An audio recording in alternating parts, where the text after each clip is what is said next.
Welcome to the New Money Habits podcast, where we talk about how to create a better plan for your money so you don't have to live paycheck to paycheck. Here are your hosts, Sarah Jones and Nino Villa. Welcome back, budgeteers. Coach Nino Villa here, and alongside me, it's my partner on the airways. As always, it's Sarah Jones. Sarah, how are you? I feel like it's been a little bit, and I need an update. Like, where are you? What are you up to? And how are things going? Oh, hey Nino. Hello to everyone out there. We are still in South Texas, but I'm going to be honest. We took the time yesterday, laid out on the beach, got sunburnt. Like, it was amazing, like 90 degrees, beautiful day. Today, I'm wearing my flannel, my jacket. It is like 50 degrees with 40-mile-an-hour winds. This is not what I signed up for when I came to South Texas. Like, it's supposed to be nice. So, we're doing very well, other than it's really cold today. Well, I'm sorry that your chilly things here in the Valley of the Sun have finally cooled off a little bit. We are in late October, and it was trying to be triple digits as recently as last week. I know you would enjoy that. I've been looking for the reprieve. Like, can we get a little bit of a break? It's a little late in the year for it to be this hot. So it was 51 this morning, which was absolutely gorgeous. Wow. Well, I am a lover of the heat and the sun, as you know, as probably most of our listeners know. So I'll quit with the complaining. I know back home in Colorado, they got snow this weekend. I do not have snow. You know, things aren't as bad as they could be. So That's right. Just a little sidebar. My son and I like to watch OP Live, On Patrol Live. And so they were following a crew in somewhere in Colorado, and it was snowing. So he's all like, is this live? Because sometimes they replay certain things, right? And so I asked my smart device, like, what's the weather in that area? And it was 25 degrees with snow. And I'm like, it's live, buddy. It's live. Yeah. It was coming down pretty good too. oh man. Well, I don't miss the snow, I can tell you that. Yeah, me neither. All right, well, I think our listeners are in for a real treat. So I'm gonna pull back the curtain just a little bit. I'm gonna let our listeners in on what do things behind the scenes sound like. So Sarah and I, we always discuss different show ideas, different topics. We share our notes with each other so that we have a sense of what it is we want to discuss and where we want the conversation to kind of flow. And as we were doing some prepping right before hitting record today, Sarah had this great idea of like, how about if one of us shares a perspective with the other and the other one doesn't know what that perspective is, right? So I was like, ooh, I have one already. Let's. So we were going to record something completely different. And this episode, I have something that I've been doing with a client recently that I want to just share with Sarah, and I want to get Sarah's perspective on what does she think of that strategy, that technique. She has no idea what it is, and I think that's the fun part. It's going to make for a fantastic conversation. But before we get into all that, don't miss out on valuable financial insights. Subscribe to the New Money Habits podcast today and unlock a wealth of knowledge to empower your financial journey. Stay up to date with the latest episodes as Sarah and I discuss practical tips, host expert guests, and have thought-provoking discussions on all things money-related, including ones where, one of us isn't prepared. Hit that subscribe button now and join our community of savvy listeners. So again, I just want to say, Sarah, I'm so excited that you brought this idea up. I cannot wait to divulge to you what I'm doing. But yeah. Yeah, I think this is going to be very interesting and very real, right? Because I absolutely have no idea what you're going to say, what you're going to bring up. And I think that this is I'm just excited about it because, as you just mentioned, we talk about what we're going to share on the episodes, right? Mm-hmm. And we have really great conversations without hitting record. And oftentimes those conversations start exactly this way, right? And so now we hit record, and I'm very intrigued now that we're going to have this conversation. I have no idea what you're going to propose. Yep. So I want to get kind of your perspective and your reaction to a method I've been implementing with some younger clients recently, a technique, and or just kind of like, it's not really a technique.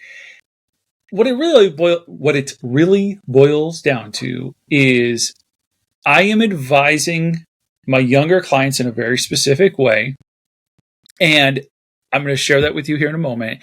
And what I'm excited to hear is, like, if you think, wow, like that's a really good thing to do, or, ooh, like, have you considered the pitfalls of said things? So here's what's going on.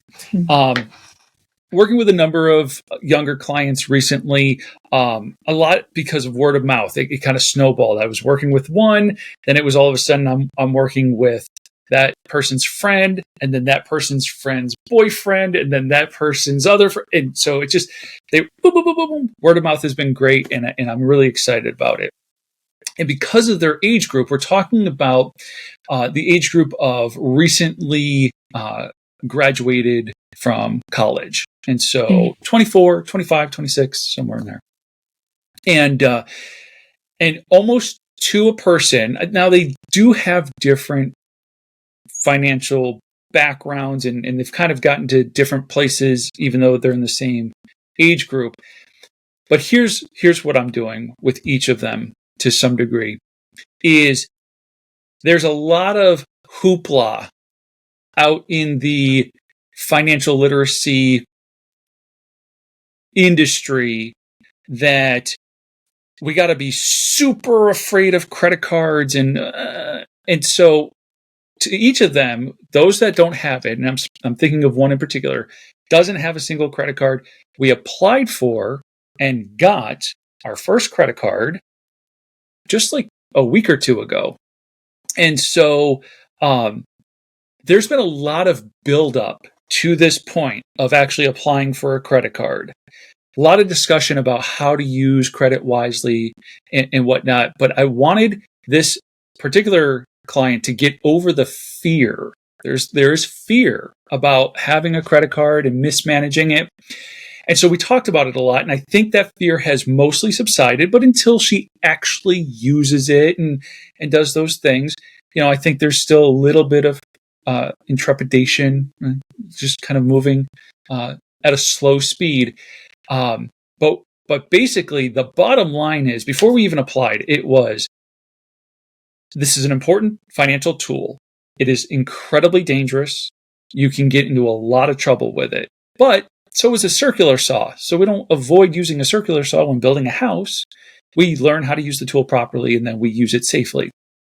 And with that being said, like, the number one rule that she understands with this credit card is you do not buy something with the credit card that you do not have the cash on hand today to already pay for.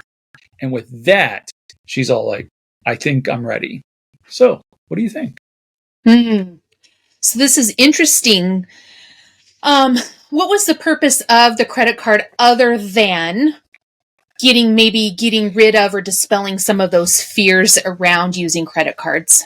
Great question. So this young lady has a $4,000 travel fund, right? She has already fully funded that because she likes to travel.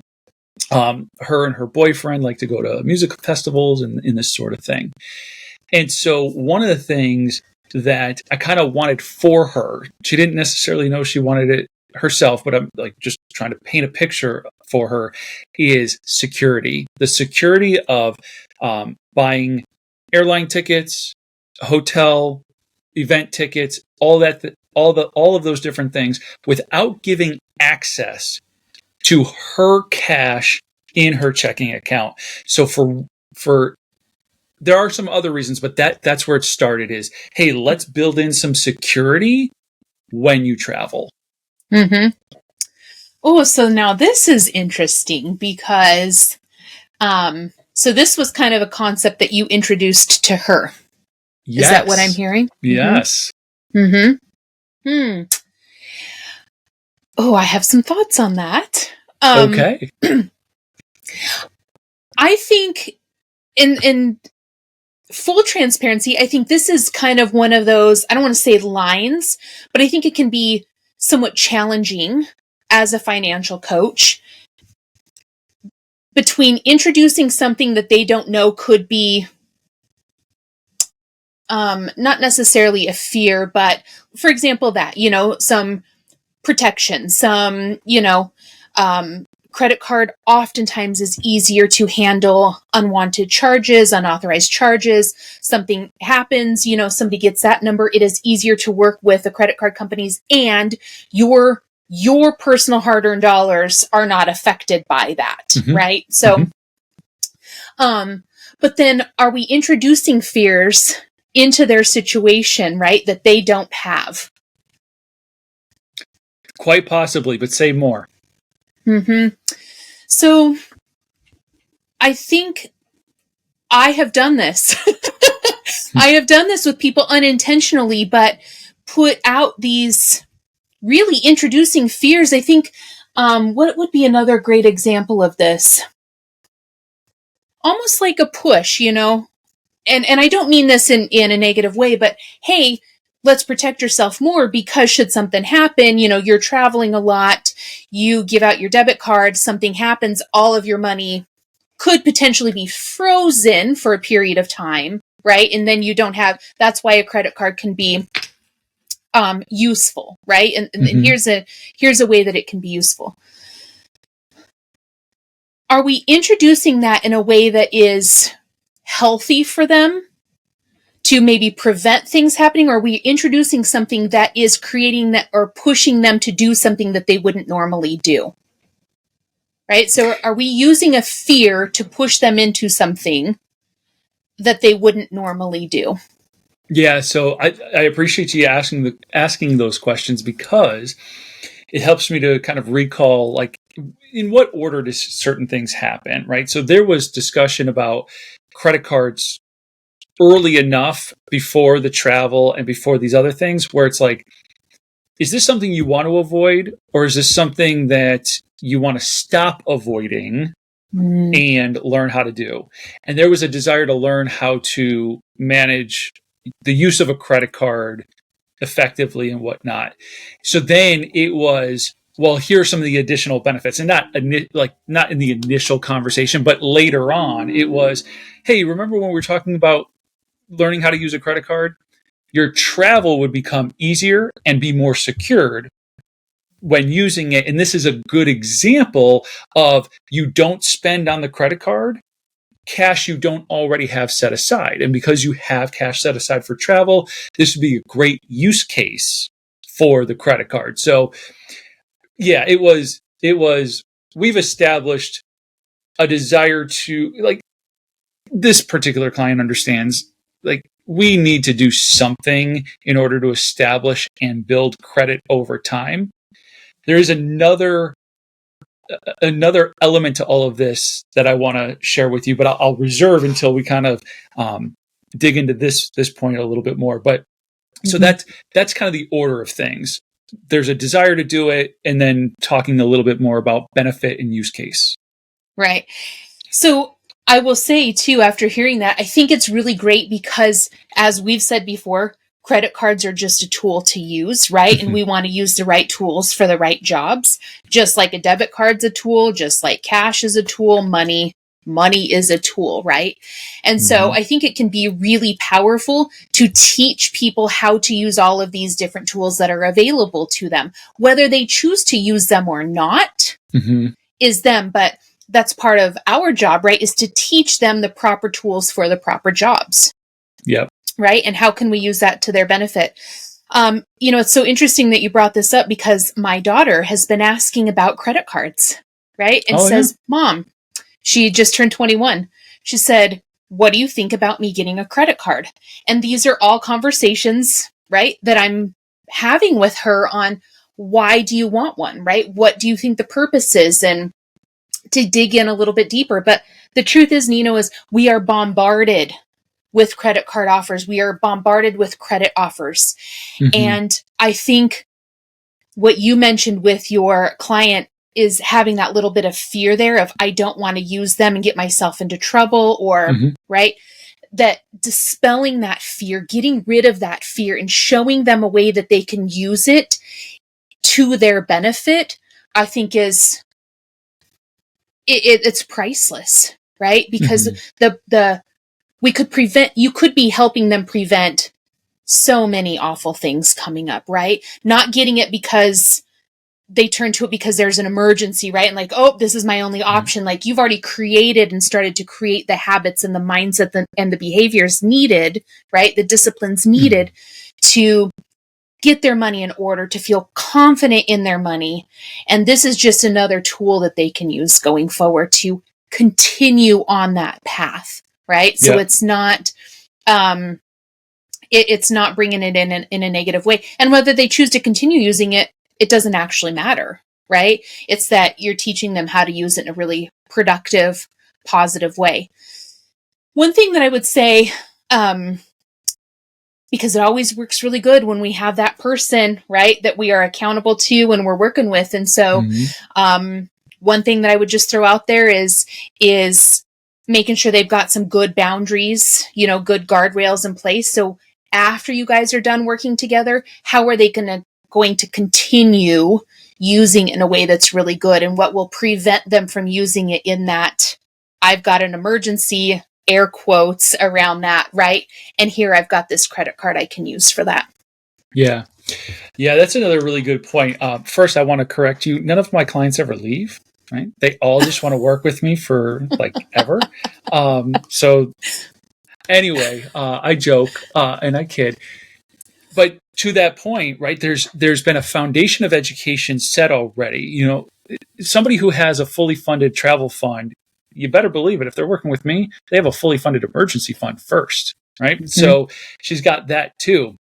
And as we built up that emergency fund, we talked about what constitutes an emergency and that sort of thing, right? So she has kind of those guardrails in place.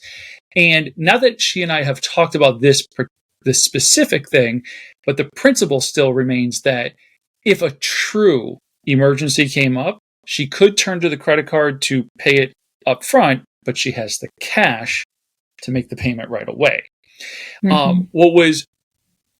What's really fun, I don't know, like, I really enjoy when somebody is learning something brand new for the very first time. It's really exciting. It's to see the light bulbs go off, or just, so anyway, here's the story.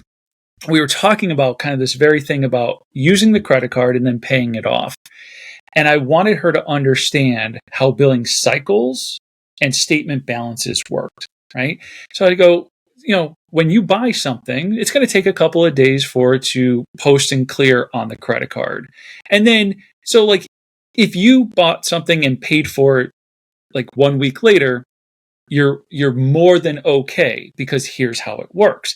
So I'm like, imagine you make a charge today and your billing cycle ends on the 6th. So between now and the 6th of the next month, that's all interest free. Now the statement hits and it says, hey, you have this balance and we want you to pay this balance before the 1st of next month to avoid interest. And she's all like, oh, I had no idea I had that much like runway. She's like, not that I want to use it. She's all like, but it's nice to know that like we meet on a bi-weekly basis. So she's all like, even if I just waited the 2 weeks until we met before making those payments, just to kind of make sure everything, she's like, it's nice to know I got that kind of runway.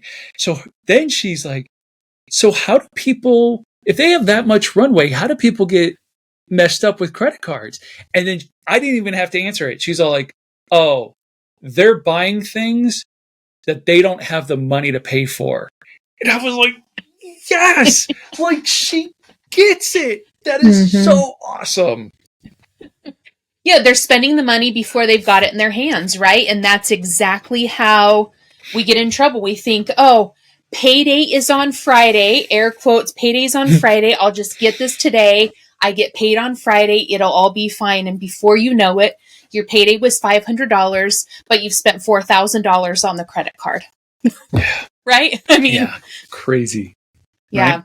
I mean, that's an exaggeration, obviously, but that's the way it works because it's easy to spend more when we're just going over these things in our heads. And I know that with working with her, she's got her plan down on paper. She knows how the money flows in and out of her accounts. So then she will then know how the money is going to flow in and out of that credit card as well, right? Because it's the full flow of money, how it comes in and how it leaves, and everything's been planned for. Yep.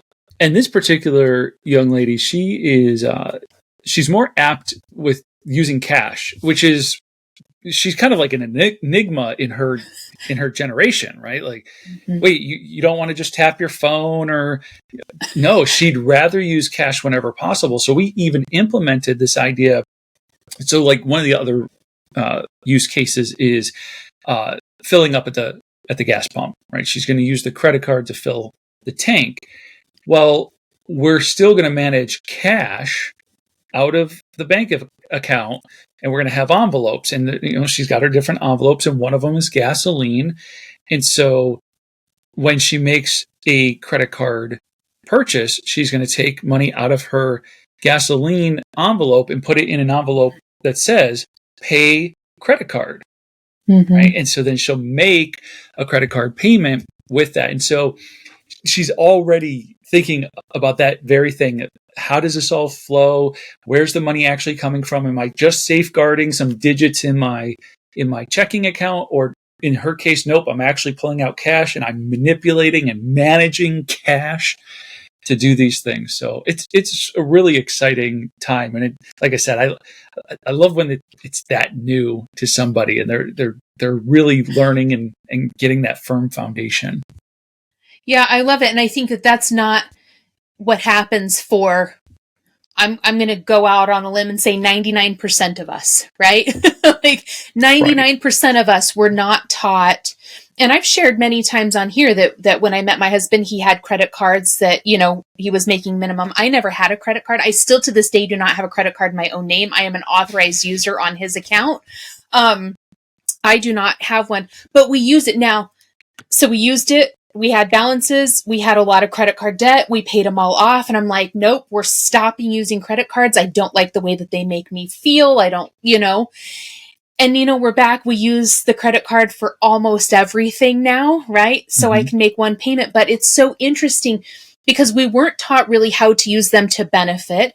We used them and it created a lot of negativity, a lot of frustration, a lot of worry, right? And we had to kind of run that cycle too of like, okay, used it, got ourselves, for lack of a better word, in trouble, right? And then quit using them. Now, because we've learned, right? Because we have different money plans in place, because we have different disciplines in place, now we felt very comfortable to going back to using it in a very different way. And that's because we had learned, we had gotten the education on it, right? We had really taught ourselves and with talking to other people, right? Of how can we use this in a way that truly does benefit us, that doesn't create frustration anymore, right? That doesn't create angst. And we too travel, right? Like, and that is one of the reasons why we decided to use it, because for us, I wanted to protect my bank accounts partially. That was part of it. If our bank accounts get shut off, we don't have access to any of our money, and we are all over the place. And so using the credit card, right? It just, it makes our life much easier, but we've got the money ahead of time. We're not spending and saying, oh, we get paid. And then, right. So it's all in how you use it. So, I love it. And I don't think it's right for everyone, right? I don't think that credit cards are right for everyone. And I don't think that all of us have the personality to be able to use them. But I think that we need to be taught how to use them, and then Yep. make a decision, say, no, you know what, that I don't have the personality that allows me to stay that disciplined, right? I need the cash in hand, and that's the way it works for me. And awesome, right? You know what tool is the best one for you. Yep.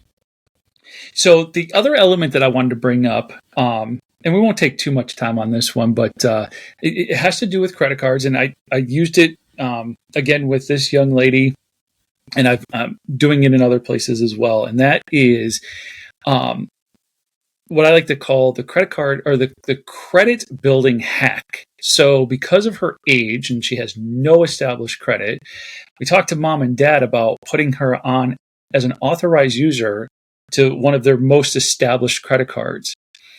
And this hack worked even better than I could have anticipated. In your experience, not your personal experience, because you don't have any credit cards in your name, but in your experience, when somebody goes to apply for the very first credit card, how much of a credit line are they usually offered on their very first credit card with no real credit history? Like $500 or $1,000 maybe. Maybe, right? Like back in the day, I think I got a $200 card and a $500 card. Like 500 was like, whoa. Her instant approval was for $3,000. Wow. Yeah. Because she inherited all that good credit from her parents by being an authorized user on one. She got an opportunity to really establish her own credit here now, right? Like a $3,000 line's nothing to sneeze at. You know, what I love, and she said this too, she's all like, I love that my travel fund is more than the credit card, right? She can't really get herself into too much trouble. We've also been working together for a little over a year now. So, I mean, we've been working up to this. She's got so much discipline around money management that this is just the next chapter, the next season, the next phase of her money management journey. So it's not like we're doing this right from the get-go. It's, hey, we've established such good habits.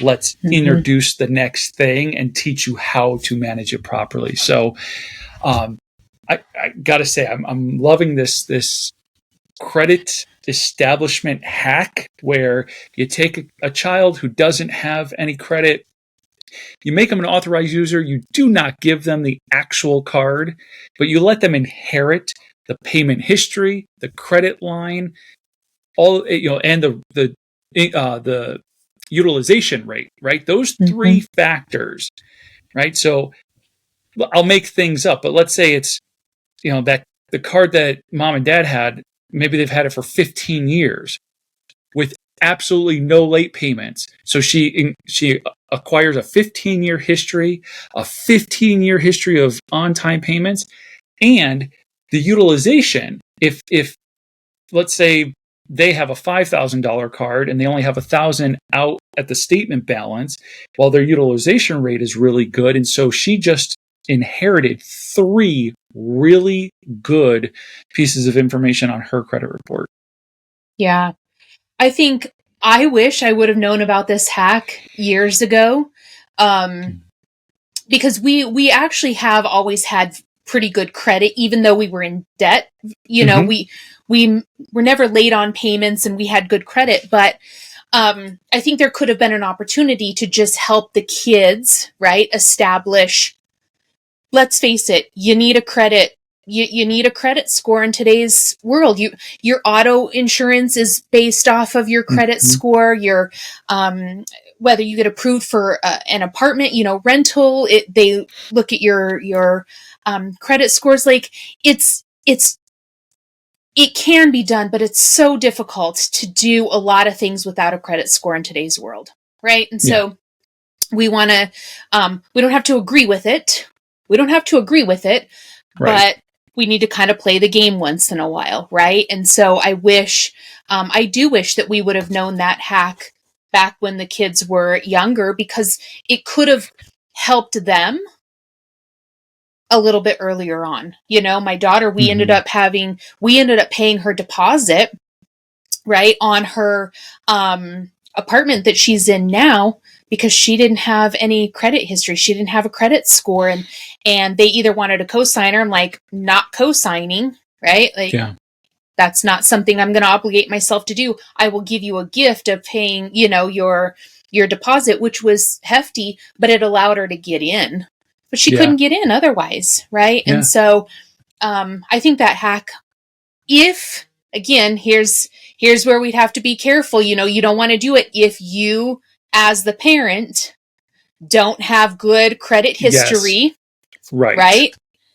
If you don't want to be giving your children now poor credit history and a poor credit score, right? Because you are not managing your own. So with this hack, I just want to put this out there.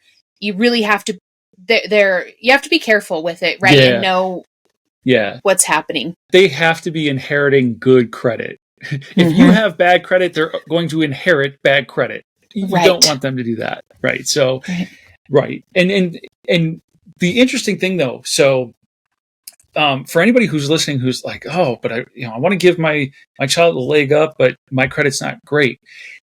If you have one card that is in good standing and has a reasonable utilization rate, just put them on the one. They won't inherit all of your credit. So like if you have, old charge-offs or whatever, none of that's going to show up. All that's going to show up is the history for this one line. And so that might be worth looking into. You said the word cosigner earlier, right? And I think about back in the day when I wanted to get like an auto loan or whatever, I needed a cosigner. This hack is almost like a preemptive co-signing of like, I'm co-signing now to help you to get established, and then I don't have to actually put my name on something later because I've allowed you to inherit my good credit. So I had, and now I'm reacting to my own thing. I had never thought about it that way until this moment right now, but it's almost like this preemptive, I don't want to co-sign for you later, so I'm going to give you a jump start, and then you have to go and manage it well. Right. And you're not giving them a card. You are not giving them access to your account. You are not allowing them, which, that could be maybe a whole other episode that we could really, talk about how to utilize this hack in a really productive way for everyone, right? The do's and don'ts of it. But I think for your client, it sounds like what a great thing for her. What a great opportunity that her parents did that, right? And she's got this opportunity now to really be educated in the use of credit cards at a younger age, and this then will pass into the next generation if she has kids or her nieces and nephews that she's around,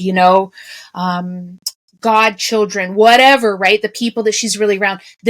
It passes to the next generation, and she's not only doing it for herself, but she's passing it along forever too. What a gift. Yep.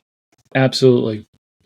What a fantastic conversation. I was really excited about this idea, and we just kind of ran with it, and I think it went really, really well.